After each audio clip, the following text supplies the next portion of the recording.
Adam here with your update on what's happening across Greater Brisbane, and this week there's a lot to cover. I mean, a lot. We've got major development news, new housing data, transport changes, environmental updates, and a few community events you may want to check out, including one of Brisbane's most iconic annual festivals.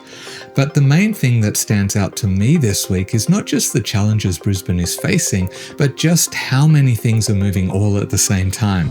Some projects are being scrapped, others are moving forward, some systems are clearly under strain, others are being upgraded. And while some communities are dealing with very real affordability and support issues, we're also seeing councils, community groups, and local organisations trying to respond.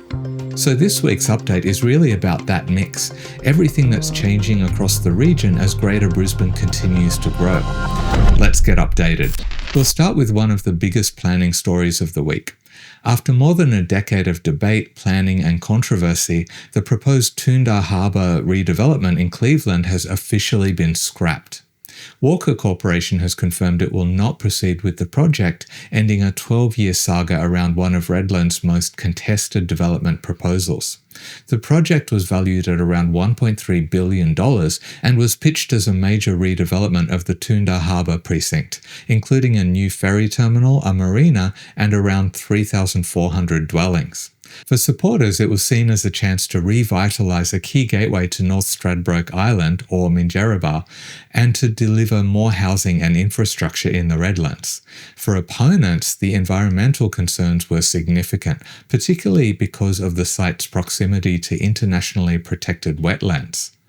Walker Corporation has said the project could not meet the required federal environmental approval milestones within the agreed timeframes, so the project is now effectively dead, at least in its current form. So what happens now? Toondah Harbour is still a strategically important site. It's still a ferry gateway that needs long-term planning, and the broader Redlands region is still part of a growing southeast Queensland. But this is an example of how development in Brisbane's wider region is not just about whether land is available or whether demand exists. It's also about environmental approvals, community expectations, infrastructure needs, and whether a project can actually get through all those layers. And in this case, after 12 years, the answer was no. But while one major project has been terminated, several others are moving forward. In South Brisbane, the state government has shortlisted 2 developers for the former Visy site. This is a huge one. The site is around 7.1 hectares of riverfront land between South Bank and West End, just over a kilometre from the CBD. It's one of the last major inner-city riverfront sites of that size, and the proposals being considered are very much city-shaping. We're talking thousands of homes, new public spaces, riverfront promenades, event lawns, community spaces, and buildings that could reach up to around 80 stories.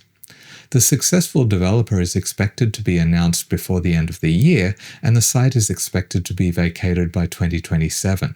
So this won't change the skyline tomorrow, but it is the kind of project that could significantly reshape inner Brisbane in the next decade.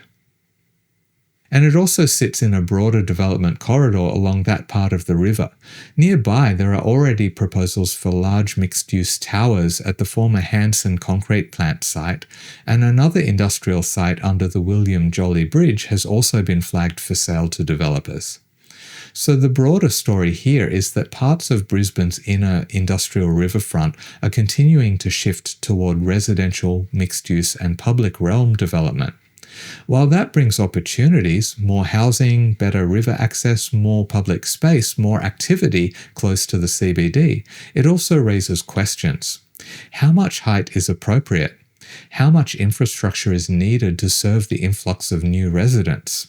How do you make sure these become genuine neighbourhoods, not just expensive towers by the river?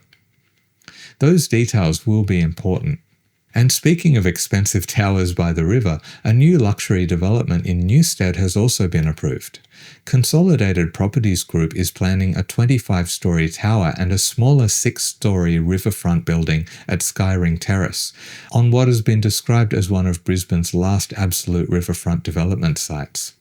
The project includes 227 apartments, with two-bedroom apartments expected to start at just under $2 million and three-bedroom apartments from around $3.25 million. Clearly not affordable housing.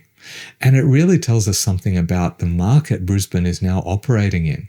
There is still strong demand at the top end, particularly for riverfront high-end turnkey apartments. That sits alongside a very different reality for people at the lower end of the market.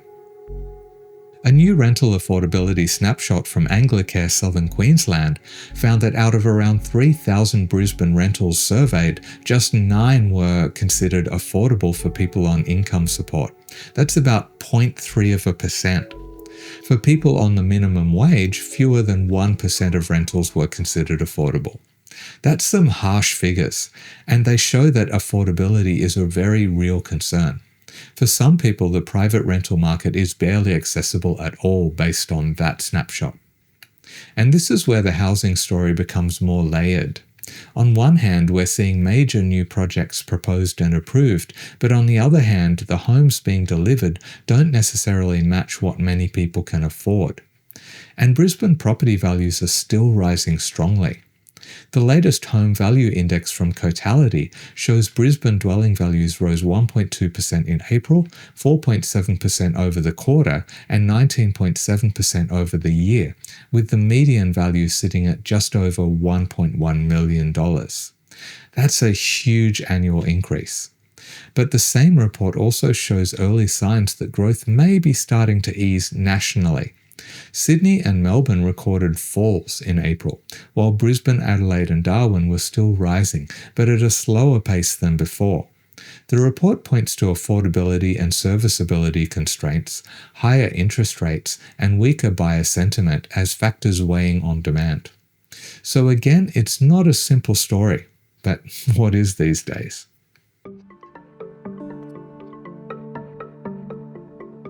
Brisbane's market is still growing, it's still strong, but the conditions behind that growth are changing, and the growth is not being felt evenly. The data also shows that lower-priced parts of the market are seeing stronger demand, and that lines up with what we're seeing across Greater Brisbane. Outer areas like Logan, Ipswich and parts of Moreton Bay are continuing to attract strong interest, partly because buyers are chasing relatively more affordable options. But of course, when more people move into those areas, that creates its own needs. More roads, schools, public transport, health services, community infrastructure. And that brings us to some of the growth areas. In Logan, construction has started on a 141-home development in Chambers Flat. This is part of a broader pattern of development in the southwestern growth corridor, where new housing estates are being delivered to accommodate a growing population. The Chambers Flat project paints a picture of suburban expansion, with family housing on larger lots. But the prices being discussed, with some house and land packages starting around the $1 million mark, also show how much the market has shifted. In Ipswich, the story looks different. There are plans for a 10-storey residential tower at North Ipswich, near the Riverlink shopping centre, which could become the tallest residential building in that suburb. The proposal includes 100 apartments, along with food outlets and office space. Nearby, the former Palais Royal Hotel site is also being reworked as part of a broader office and mixed-use precinct. For Ipswich, this is significant because it reflects a shift toward building up in the city centre rather than only building outward. Mayor Teresa Harding has spoken about the need for more diverse housing in areas already served by public transport and existing amenities. It's the kind of planning logic city planners often talk about, but it can also be a big cultural shift in a place like Ipswich, where much of the urban form has historically been lower rise. There are benefits, like more people living close to shops, transport and services. There's also more foot traffic that supports existing businesses. But there are also trade-offs: character, heritage, parking, how new buildings sit aside older streetscapes. Growth is happening, but the details are important. There's no trade-offs, however, if you use the sponsor of this video, YB Painting, for your next painting job. They'll do a superior job and you'll also get an exclusive discount as a viewer of the Brisbane channel. They recently picked up 2 first and 3 second place awards at the Master Painters Australia Queensland Awards for 2025, which gives you an idea of the standard they're working at. They offer fixed pricing and a 5-year warranty on their work, so you know exactly what you're getting up front. You can claim your discount by scanning the QR code on screen or through the link in the description. In Moreton Bay, another major planning step has been taken, with council seeking ministerial approval for a planning scheme amendment covering Moreton Field South and designated bushfire-prone areas. Moreton Field South is expected to become home to around 26,000 people in the coming years, making it one of the city's major future growth fronts. The amendment identifies infrastructure and community features needed to support that growth, including environmental corridors, new and upgraded roads, potential school sites, local centres, neighbourhood hubs, community facilities, open space and recreation areas. But the amendment is not just about growth. It also removes some existing exclusions so that certain new buildings in designated bushfire-prone areas would have to meet national bushfire safety standards. That's an important point because it shows how complex planning for growth can be. It's not just about finding land for houses, but also planning roads, schools, parks, environmental corridors, and risk management at the same time. And in the background of all of this, the construction industry itself is also looking for ways to deliver housing differently. McNabb has taken a strategic investment stake in Gold Coast-based modular manufacturer Modern Pods, with the aim of scaling modular housing delivery across southeast Queensland. It's being framed as an additional pathway to delivering housing. The idea is to deliver certain types of homes faster, with more consistent quality, and potentially reduce some of the uncertainty around labour shortages and cost volatility. It won't magically solve housing supply, but it is a sign that industry is looking for ways to improve productivity, because traditional construction alone is struggling to keep up with demand. Now to transport. With transport, there are 2 stories happening at once. One is short-term disruption and the other is long-term upgrades. Rail workers have rejected the latest pay offer from Queensland Rail and industrial action is continuing. This includes rolling stoppages, overtime bans and work bans across parts of the workforce. The timing is significant because the NRL Magic Round is coming up in mid-May, with more than 150,000 fans expected to attend across the event. Queensland Rail says contingency plans are being prepared, and unions have said that they are not planning to shut down the network entirely during Magic Round. But even without a full shutdown, there are concerns about reliability because the network is already dealing with ongoing maintenance issues and reduced capacity on some services, including more 3-car trains replacing 6-car trains. That means the practical impact may show up as longer waits, overcrowding, reduced capacity, and more uncertainty for people trying to get to work, school, or major events.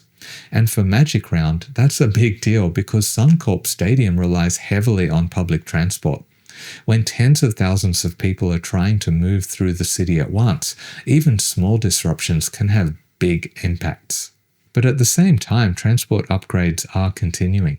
The state government has released updated designs for the new Beenleigh station precinct as part of the Logan and Gold Coast Faster Rail project. The station would be relocated about 650 metres north, closer to the town centre and community facilities. The updated design includes better walking and cycling connections, a new bus interchange, expanded park and ride, local road upgrades and improved traffic flow. One practical benefit is that the new location allows construction to happen while the existing station remains operational, which should reduce disruption during the build. The broader Logan and Gold Coast Faster Rail project is intended to double the tracks between Currabee and Beenleigh, increasing capacity and improving reliability between Brisbane and the Gold Coast. So this is an example of where the short-term and long-term stories overlap. People are frustrated with disruptions now, but some of the upgrades being planned are aimed at fixing capacity issues over the long term. There's another example of that on the Shorncliffe line.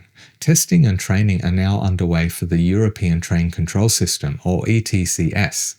This is a new digital signalling system being progressively installed on key parts of the South East Queensland rail network, including the Cross River Rail. Queensland Rail staff are now being trained, and the system is being tested along a section of the Shorncliffe line throughout 2026. To do that safely, sections of the track need to be closed, with evening and weekend closures between Northgate and Sandgate, with buses replacing trains for that section. The Shorncliffe line was selected because it has lower customer numbers than other parts of the network and sits outside the main line and freight corridor. So while it's inconvenient for local passengers, it is a logical place to test a system before it's rolled out more widely, with the aim of supporting improved safety, capacity, efficiency, and reliability across the rail network over time. But again, the reality for passengers is that upgrades can be disruptive before they become useful. Now staying with transport but shifting to roads, Queensland road deaths have reached 98 so far this year, up from 82 at the same time last year. That's a serious increase, but the issue this week is not just the road toll itself, but also the availability of detailed safety data. There has been criticism that Queensland has not fully uploaded broader road safety data to the National OSRAP dashboard, which is used to identify dangerous sections and prioritise upgrades. The Bruce Highway has been included, and the data shows more than 1,800 fatal or serious injury crashes on that highway between 2019 and 2023, but the broader network has not been published in the same way, with the department citing issues around coding and data consistency. The government's position is that the required data has been submitted and that road safety is being addressed through investment, policing, and driver responsibility. But the concern from critics is that without detailed, accessible data, it becomes harder to identify problem spots and build public support for the most urgent upgrades.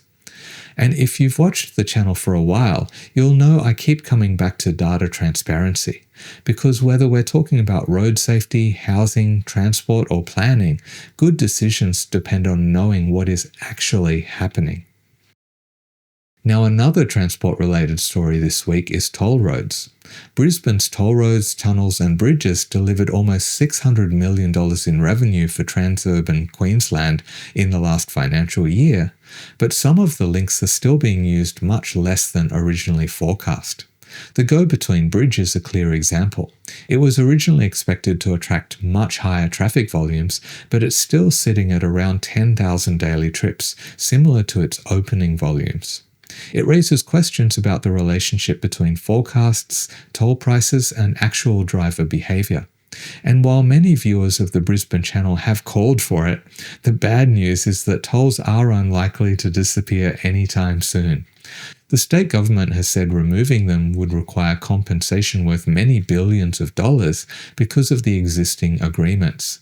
So while toll roads remain part of Brisbane's transport system, they're also a reminder that infrastructure funding decisions can shape how people move around the city for decades. Now to e-mobility.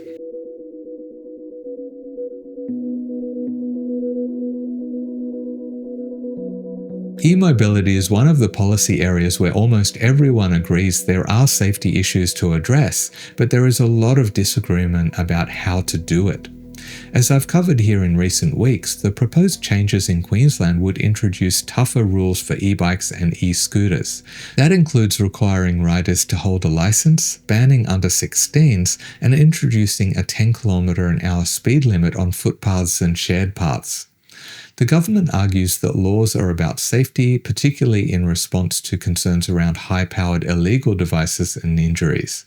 But operators and some stakeholders are warning that the changes could have significant unintended consequences. So this week, let's look at some of the specific impacts that we haven't discussed in previous updates. Uber Eats has warned that license requirements could affect a large part of its delivery workforce, particularly riders using international identification rather than Queensland licenses. And shared e-scooter and e-bike operators, including Lime and Neuron, have warned that their services could become unviable if the license requirement remains. They argue it would reduce usage by tourists, students, shift workers, and people who rely on shared devices for short local trips. They say that if shared e-mobility use falls, some of the trips will shift back onto public transport or cars. That's significant because we're having this debate at the same time the public transport network is already under pressure. There are also implementation questions. The state has not yet bought the testing devices it would need to check whether some e-bikes are compliant.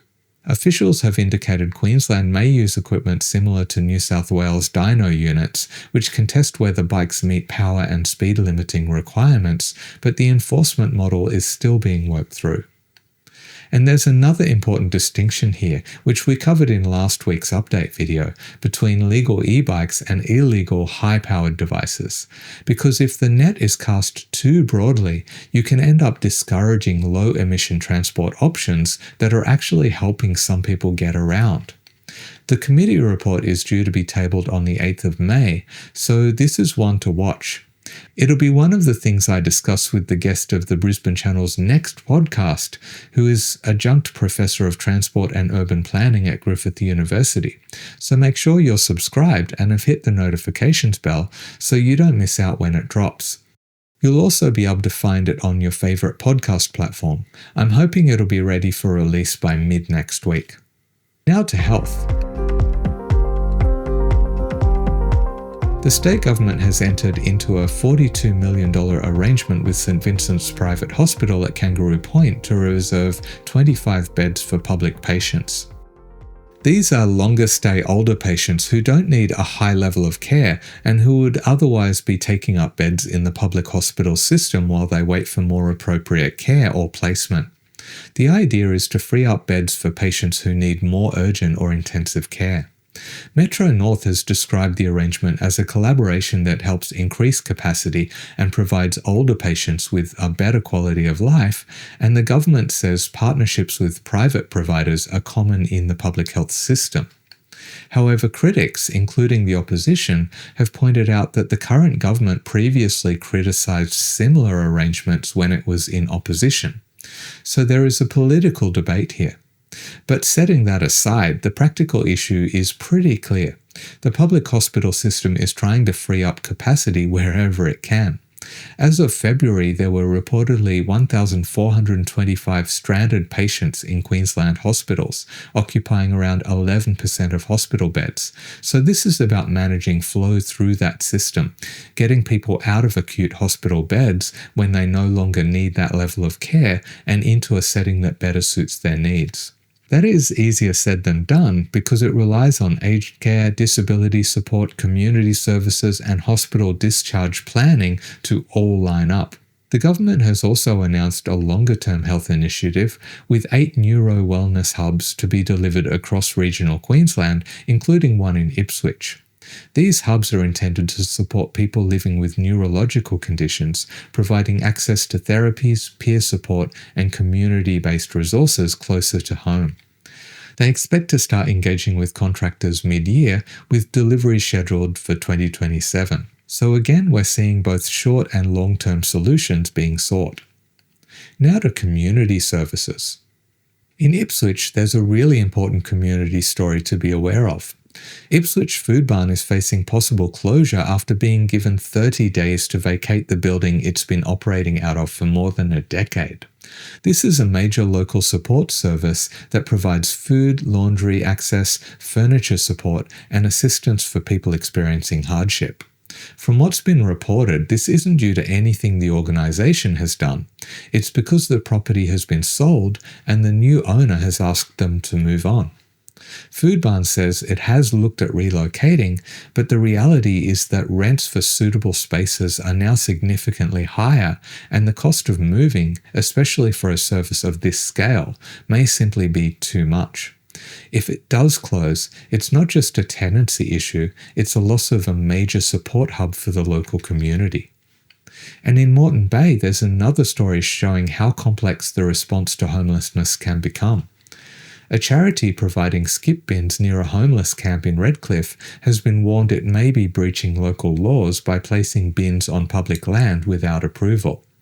The charity, Nourish Street, says the bins are helping manage rubbish and improve conditions around the camp. The council's position is that public land use still requires approval, but it has indicated that it's willing to help the charity apply and waive fees.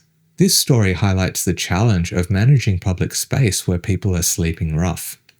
There are public health concerns, legal issues, amenity issues, and human issues all sitting on top of each other. And there's no easy answer when homelessness is visible in public spaces because councils are often left managing the symptoms of a much bigger housing and support problem. Now to youth justice. The government has announced that youth co-responder teams are being made permanent and expanded across all 15 police districts, backed by a $153.67 million investment. These are joint teams involving police and youth justice workers, and they will now also incorporate school support officers, with child safety officers added in locations including Caboolture and Logan. The stated aim is to improve information sharing, support bail compliance, reduce reoffending, and provide earlier intervention for young people at risk. This is obviously a politically charged area. There are strong views around youth crime, punishment, rehabilitation, and prevention. But the operational change here is worth noting because it shows the government is not only focusing on stronger laws, but also on a cross-agency response involving policing, youth justice, schools, and child safety. How effective that is will depend on implementation, staffing, and what actually happens on the ground. But it is a significant expansion of that model. A review... This is just too much. I'm going to stop. There's also a legal reform story this week that's worth being aware of. A review has recommended that Queensland scrap what's known as the provocation defence. Basically, this is a legal argument that can be used to reduce a murder charge to manslaughter if the offender claims they were provoked into losing control. The review found that this defence can be misused, particularly in cases involving domestic and family violence, and that it doesn't reflect the current community expectations. The government is now considering whether to change the law. This is a sensitive and complex area, so I won't go too deep into it here, but at its core the question is whether being provoked should still be a valid reason for reducing the seriousness of a violent offence. And that's likely to be debated further in the months ahead. Now to the environment, and there's a fairly wide mix this week. First, there's the PFAS story at Eagle Farm. PFAS chemicals, often called forever chemicals, have been detected at very high levels at the Chevron fuel terminal, with concerns they could be leaching into the surrounding environment, including potentially toward the Brisbane River.